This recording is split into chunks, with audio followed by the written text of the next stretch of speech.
2024च्या लोकसभा निवडणुकीत केंद्रात भाजप सरकार सत्तेत आलं। मोदी सरकारच्या मंत्रिमंडळात अनेक मोठे बदल पाहायला मिळाले। अनेक नवीन चेहरे, जबाबदाऱ्यांचं खांदेपालट, बड्या नेत्यांचे राजीनामे अशा अनेक गोष्टींची चर्चा त्यावेळी रंगली। या सगळ्यात महाराष्ट्रातील काही चेहऱ्यांना प्रथमच केंद्रीय मंत्रिमंडळात स्थान मिळालं। महाराष्ट्राचे नितीन गडकरी हे कॅबिनेट मंत्री आहेत, तर मुरलीधर मोहोळ हे राज्यमंत्री आहेत। मग हे कॅबिनेट मंत्री आणि राज्यमंत्री म्हणजे नेमकं असतं काय? या दोन पदांमधील नेमका फरक काय हे तुम्हाला माहित आहे का? मंत्रिमंडळातील मंत्र्यांचे कॅबिनेट मंत्री आणि राज्यमंत्री हे दोन मुख्य प्रकार आहेत। हे दोन्ही काय आहेत तेच या व्हिडिओच्या माध्यमातून समजावून घेऊया। कॅबिनेट मंत्री हा केंद्रीय मंत्रिमंडळातील पहिल्या श्रेणीचा मंत्री असतो। दुसऱ्या श्रेणीवर राज्यमंत्री असतात, ज्यांच्याकडे स्वतंत्र प्रभार असतो। याशिवाय आणखी एक श्रेणीतील राज्यमंत्री असतात, ज्यांच्याकडे स्वतंत्र प्रभार नसतो, तर ते कॅबिनेट मंत्र्यांच्या हाताखाली काम करत असतात।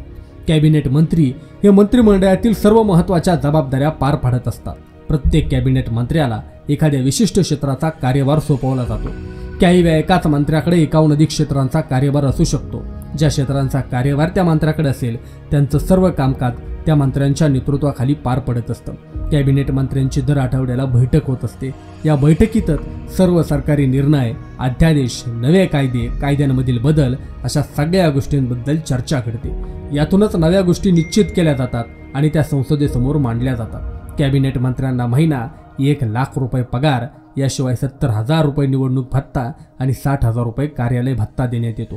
प्रतिदिन 2,000 रुपये इतका सत्कार भत्ता सुद्धा कॅबिनेट मंत्र्यांना मिळत असतो। स्वतंत्र प्रभार असणाऱ्या राज्यमंत्र्यांकडे त्या क्षेत्रातील कामासंदर्भातील आवश्यक असे सगळे हक्क असतात। त्यांच्या कामाचा अहवाल कॅबिनेट मंत्र्यांकडे देणं त्यांना बंधनकारक नसतं। मात्र हे मंत्री कॅबिनेटच्या बैठकीत सहभागी होऊ शकत नाही। त्यांच्या क्षेत्रातील एखाद्या विषयावर चर्चा होणार असेल तर वेळी त्यांची मतं विचारात घेण्यासाठी त्यांना कॅबिनेटच्या बैठकीत सहभागी करून घेतलं जातं।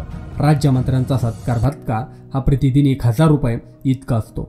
राज्यमंत्री हे मंत्रिमंडळातील सर्वात खालच्या स्तरावर असतात।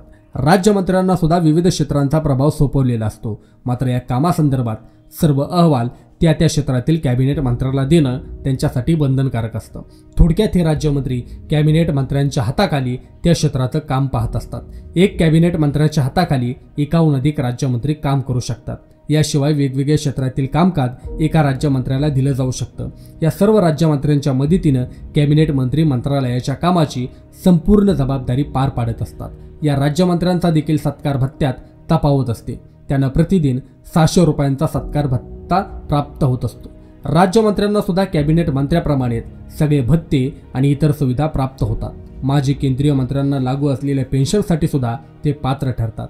मात्र कॅबिनेट बैठकीत त्यांचे मुद्दे मांडण्याचा अधिकार त्यांच्याकडे नसतो। मग मंडळी, कॅबिनेट मंत्री आणि राज्यमंत्री यांच्यात नेमका काय फरक असतो याबद्दलच्या शंका आता दूर झाल्या असतील।